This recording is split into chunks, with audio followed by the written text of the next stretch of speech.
जी अस्सलाम वालेकुम, क्या हाल है? सब लोग खैरियत से हैं। और ये नया हमारा ग्रुप स्टार्ट हो रहा है।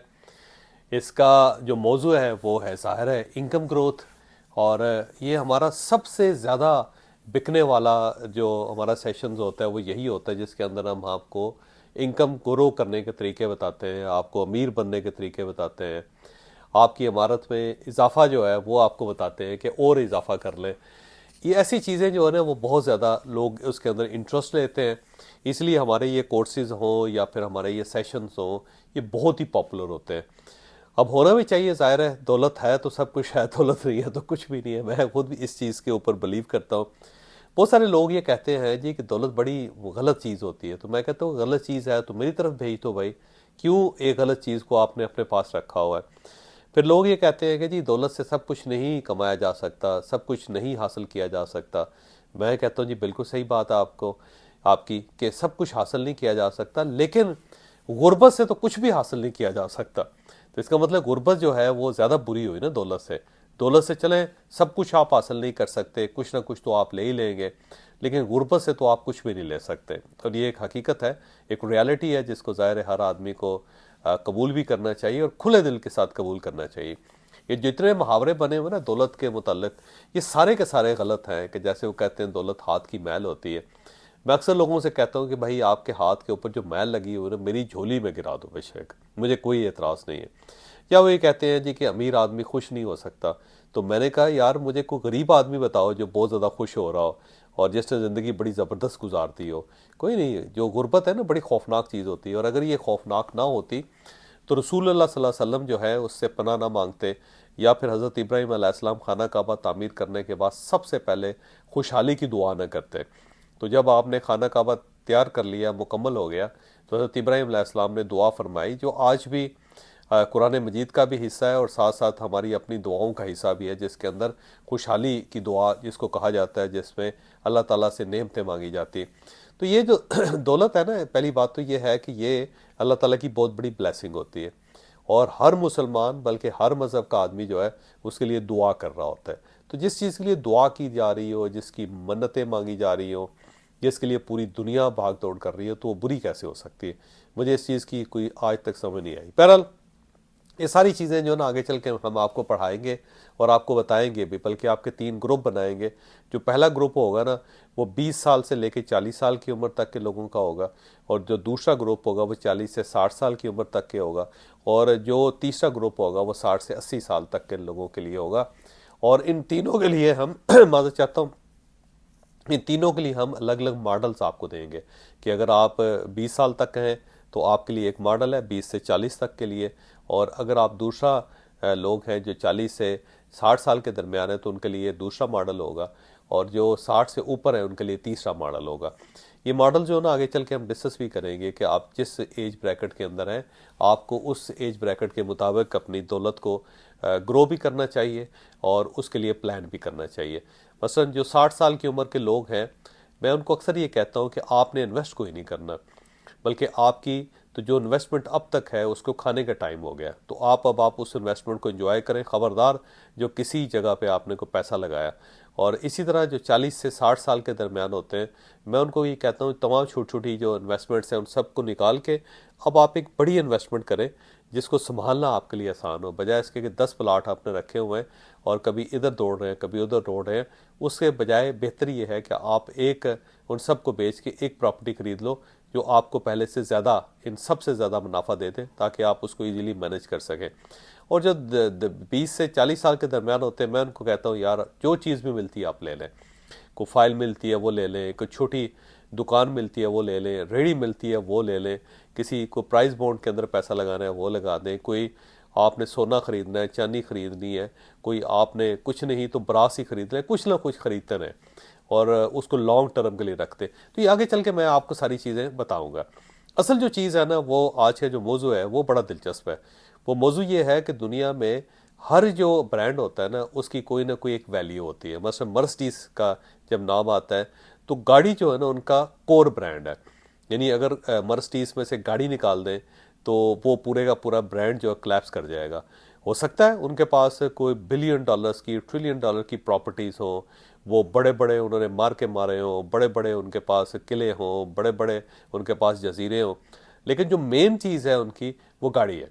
सेम इसी तरह जो मैकडोनल्ड है, मैकडोनल्ड की मेन चीज़ क्या है, उसका बर्गर है। अब अगर वो बर्गर ना होता तो शायद इतनी बड़ी एम्पायर खड़ी ना होती।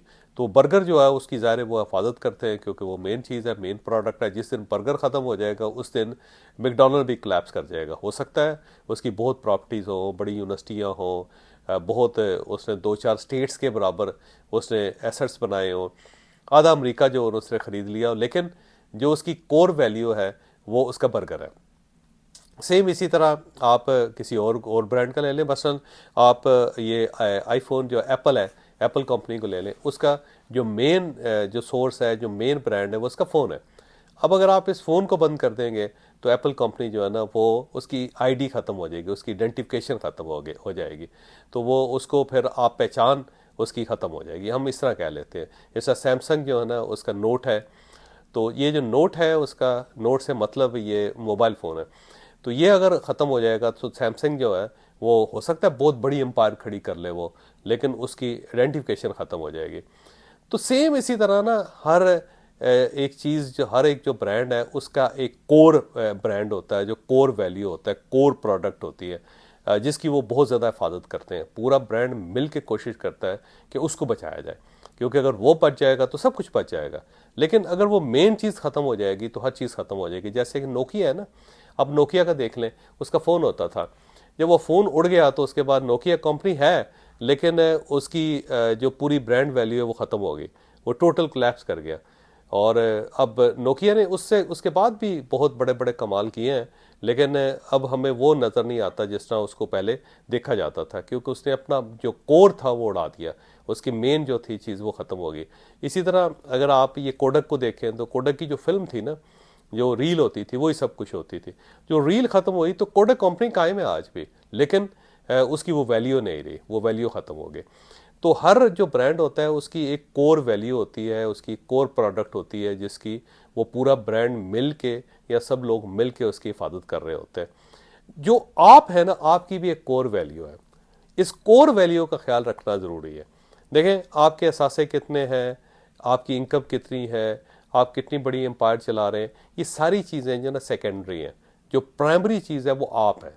अगर आप नहीं है तो कुछ भी नहीं, फिर ना कोई आपका ब्रांड है, ना फिर आपकी कोई प्रॉपर्टी है, ना फिर आपकी कोई फैमिली है, ना आपका कोई कबीला है, ना फिर आपकी कोई जागीर है, कुछ भी नहीं है, क्योंकि आप मेन है। अब अगर आप खुद उड़ जाएंगे तो हर चीज़ ख़त्म हो जाएगी। तो कोर जो प्रोडक्ट आपकी है ना वो खुद है आप, जिसकी हिफाजत आपने करनी। इसके लिए मैं अक्सर एक मिसाल देता हूँ, वो मिसाल मैं आज भी आपके सामने रखता हूँ। एक गुलहरी थी। अभी ये जो गुलहरियाँ होती हैं ना, उनके दांत बड़े लंबे होते हैं, सबको पता है, और उस दांत के साथ वो सब कुछ तोड़ सकती हैं, ये भी सबको पता है।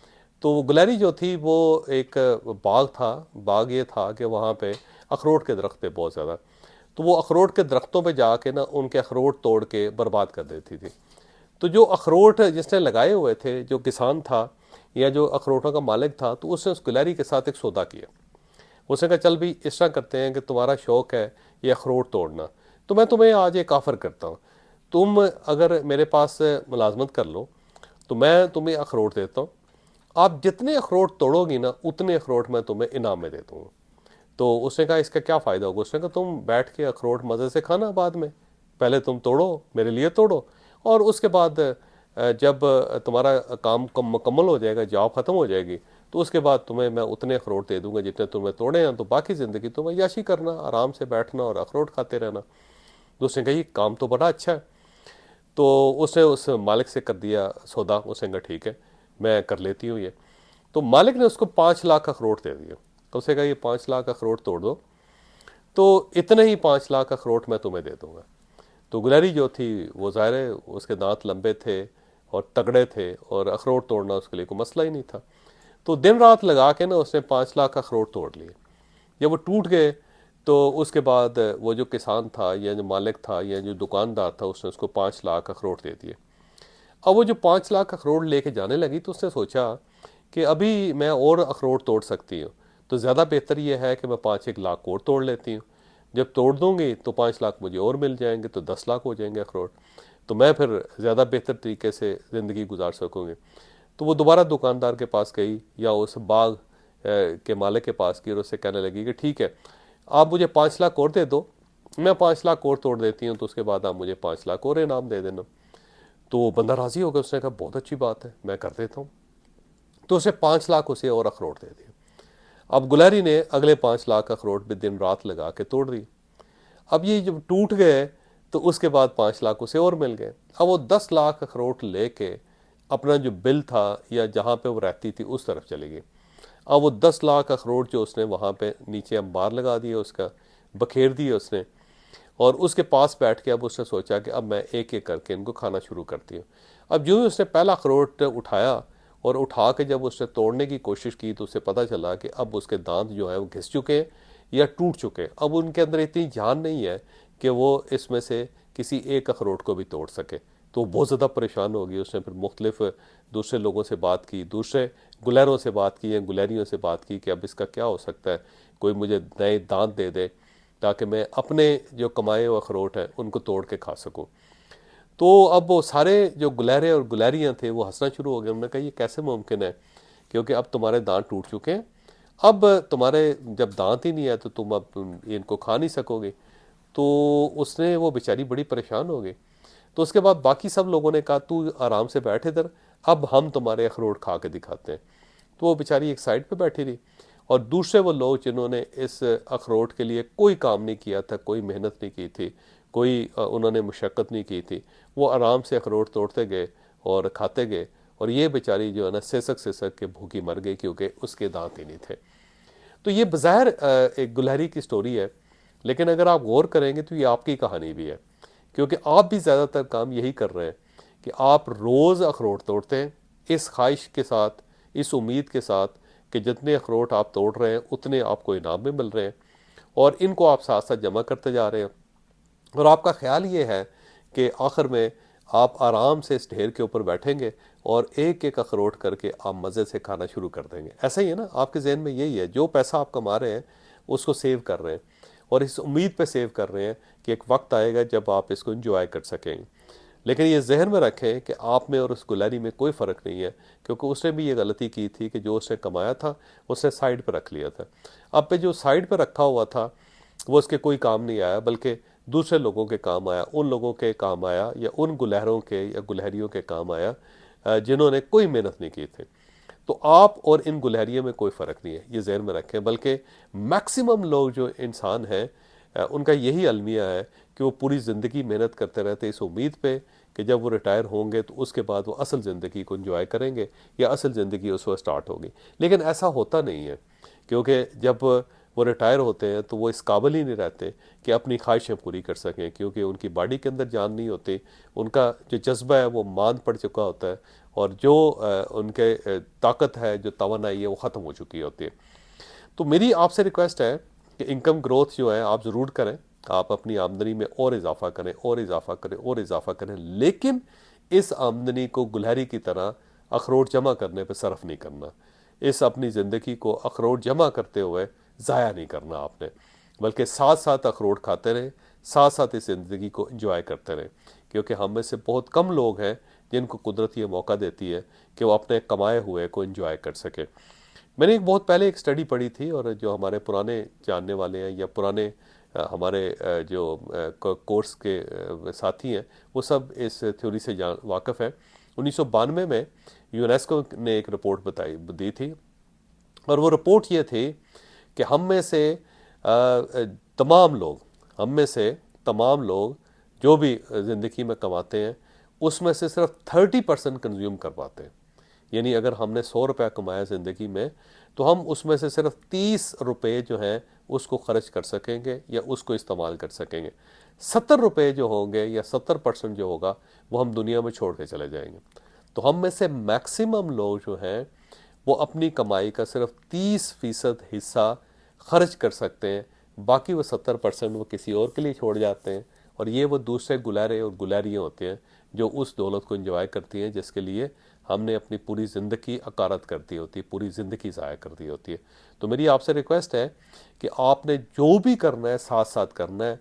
आपने वक्त का इंतज़ार नहीं करना कि आप अंबार लगाते जाएं और उसके बाद जब उसको इस्तेमाल करने का टाइम हो तो आपका दांत ही ना हो, या आपके हाथ ही काम ना कर रहे हो, या आपको नज़र ही ना आ रहा हो, या आप सड़क ही पार ना कर सकते हो। तो इनकम ग्रोथ के अंदर जो मेरी पहली रिक्वेस्ट है वो ये है कि आज आपने अपनी डायरी के अंदर वो ख्वाहिशें लिखनी है जिनको आप पूरा करना चाहते हैं, और फिर उनके लिए एक टाइमलाइन बनानी है कि किस किस ख्वाहिश को किस किस वक्त आपने पूरा करना है, और ये सारे काम आपने 60 साल की उम्र से पहले पहले कर लेने हैं। यानी जो भी करना है आपने 60 साल की उम्र को जहन में रख के आपने अपनी सारी ख्वाहिशें पूरी कर लेनी है। गुलहरी नहीं बनना आपने, क्योंकि गुलहरियाँ आपकी पूरी सोसाइटी के अंदर है और इन बेचारों की दौलत जो है कोई और खा रहा है। मैं अक्सर लोगों को कहता हूँ कि जो चूंटियाँ होती हैं वो पूरी ज़िंदगी रिज़्क इकट्ठा करती रहती हैं, लेकिन उन्हें उसे खाना नसीब नहीं होता, वो बल्कि चली जाती हैं बेचारी, और उसके बाद चूहे आते हैं और चूहे वो सारा रिज़क खा जाते हैं। तो चींटियों का सारा जो रिज़क होता है जिसके लिए वो इतनी मुशक्क़त करती हैं जमा करने के लिए, वो हमेशा चूहों के पेट का हिस्सा बनता है, उसका उसका रिज़क बनता है। जो मेहरबानी करके चूहा ना बने, मेहरबानी करके गुलहरी ना बने, अपना एक टाइमलाइन जो है, अपना एक प्लान जो है वो तैयार करें और ज़िंदगी को एंजॉय करना शुरू करें। जो अल्लाह ताला ने आपको दौलत दी है उस दौलत को जल्द से जल्द एंजॉय करें, यही आपका कमाल है। और आपने उन लोगों की तरह नहीं रहना जो लोग बर्बाद हो जाते हैं दौलत कमाते हुए, दुनिया से रुखसत हो जाते हैं और उनको फ़ायदा कोई नहीं होता। तो हमारा जो आज का था मौजू वो ये कि आप सबसे इम्पोर्टेंट हैं, आप ब्रांड है, आपने इसकी हिफाजत करनी है, और दूसरा ये है कि गुलारी नहीं बनना। बहुत शुक्रिया, अगली क्लास में आपसे दोबारा बात होगी।